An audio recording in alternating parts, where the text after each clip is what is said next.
betul. Okay, berjalan secara yang lebih penting lah. Kalau orang tahu, exercise ni ada 3 elemen yang kita perlu tekankan. Nombor 1, duration, masa, paling kurang setengah jam. Nombor 2, intensity. Nombor 3 adalah frequency. Okay, duration, intensity dan frequency. Tiga-tiga ni kena ada.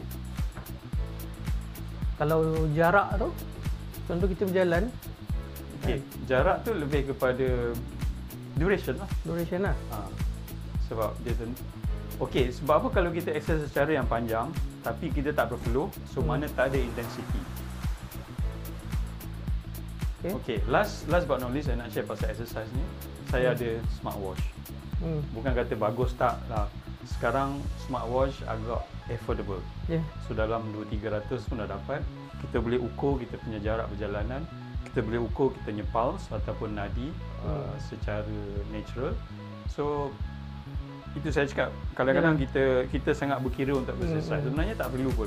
Kita just naturally buat benda tu part of our lifestyle. Saya suka kalau saya pergi mall, saya selalu parking dan saya akan ambil anak tangga.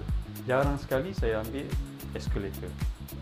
Secara naturally benda tu jadi tak perlu hesitation. Maksudnya dekat mana-mana tempat pun kita boleh apply benda tu kan. Betul.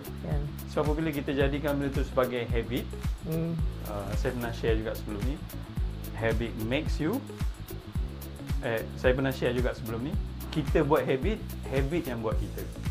Kalau habit kita berjalan dan secara naturally impact dia, kita akan ada ideal health condition.